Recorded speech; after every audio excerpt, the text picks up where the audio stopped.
Welcome back everybody, and today we're going to be playing what blue is the right blue to paint an ultramarine when you've never painted an ultramarine before and you've got a certain selection of paints to choose from. So today what we're going to do is start by working out what we can actually do. We've got a bunch of ultramarines that we've made up. I've never painted any before, so this is actually the first time applying paint. I have chosen the Stynylrez choice of primers, and we're just going to coat the little guys in black to start with and see what choices we can come up with regards to an appropriate color to paint them. Now we've applied just a couple of coats of black, and then we're giving everything a zenithal prime with the Stynylrez white. This isn't an ink, I haven't mixed any ink with it, it's just straight primer, and it seems to go on relatively well. It is a little bit spotty, but at the end of the day it seems to look okay. So it's acceptable enough, certainly. Now you can see that with the zenithal prime, certainly the lower part of the figure has not received an awful lot of white paint. I don't know if that's going to be satisfactory or not when the color finally is applied, but I wanted a proper gradient from the highlights of the white at the top of the model running down into shadows at the base. So whether I've exaggerated that or not, we'll soon find out, but that's how I've actually completed all the models. So hopefully this works. Now in terms of our choice of blues, I have some inks. I have the Daler Rowney series of colored inks, and I also have a Vallejo ink, just straight blue. And then I have a range of Army Painter paints, both the Air series and also Speed paints. And we're going to be trying them out to see how they actually work out. And I thought, well, let's just test these first. And the idea was to apply some to a clear surface just to determine the color of the actual paint or ink and also its translucency. Because I don't want to lose the zenithal prime that I've put on if I have a solid opaque ink. It's just going to cover up that white base coat and you're not going to see the gradient of color. So we have chosen a few of the inks first from the FW range, and just to compare them with the Vallejo ink, which is on the left there, and you can see that there is a difference in the coloration.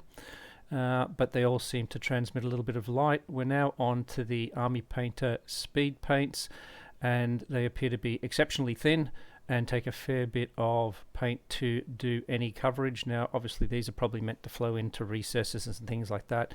That's why it's not sticking particularly well to a flat surface.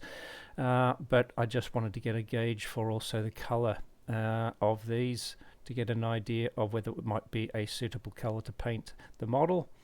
And they don't look too bad tone wise, but there's not a great deal of difference between the High Lord and Magic Blue that I can tell. And now we're just onto the air paints, and this one is Sapphire Gem, and we can clearly see it is a lot more opaque, probably has a bit of white in it or something, but it tends to run and dribble, doesn't hang on, whereas Crystal Blue definitely sits where it's put, which is great. So it's giving us an idea of the colors that we've got to play with here. Omega Blue is definitely a lot darker, might be a good blue. The Ultramarine Blue looks more like a violet, and it's a little bit sort of wishy-washy by the looks of things. What we're hoping to do is eventually maybe mix some of these up, see if we can make a better color from them. The Console Blue is the last of them, and you can see I've got them in their triads there. And this is more again a sort of a lilac-y looking color, but very opaque. So it's transmitting light, you can see the pigmentation, and then in reflected light we get a better idea of the absolute color that we're going to be looking at. Given the results of this little test, I've chosen 5 of the Army Painter colors to mix with the Daler Rowney Blue ink, the Magic Blue, High Lord Blue in the Speed Paint range, and the Crystal Blue, Sapphire Gem, and Omega Blue. As expected, adding the ink to the colors has darkened them up a little. It has changed the consistency of the Speed Paint so that they don't run so much. Ignoring the fact that the crystal and sapphire blue were placed on the wrong swatches, you can see that the vibrancy has increased, particularly on those more pastel looking finishes of crystal omega. So quite happy with the finish on the omega in terms of its final color, such that I wanted to compare that with the Vallejo, which was probably the best looking of the blue inks from the get-go. So at least we know we can emulate or substitute if we don't have any more of the Vallejo ink, which incidentally, when I actually received it, came with a split lid, so it's probably going to not last all that long. So lucky for me, it looks like I'm going to be painting some ultramarines. So mixing the Vallejo ink with a little bit of distilled water just to add it as a little bit of a thinner in the airbrush, we proceeded to apply that to the model, and actually after a couple of coats seems to build up relatively well. Somewhat happy with the coverage and also the color that's there. Now unfortunately didn't put enough in the airbrush to continue doing the rest of the models clearly, so we had to mix some more, and in doing so I diluted it slightly more than the previous batch, and as a consequence it took a little bit more effort to build up, probably about 3 or 4 coats, but I guess it's great if you need to progressively build it so that you don't overcook it. But still, all in all, it seems to be a reasonable sort of finish. It just takes a little bit longer to establish the color. It looks like the legs haven't really received any color at all because they didn't get any of the zenithal white highlighting, but this is what I wanted to see, if it is actually a good gradient or maybe it's too excessive. And so after a few more coats, we're still adding color to those legs. You can just see around the edges where the zenithal starts. You can see that there is a bit of coloration developing, but it just tends to disappear once the paint dries. So I'm thinking that perhaps it needs maybe a little bit of gray for the color to actually be visible, because it is quite a translucent ink. A lesson learned, but hey, I've never painted one of these before, so you never know till you try. But it's not the end of the world, and no one's going to be looking down at his feet that much.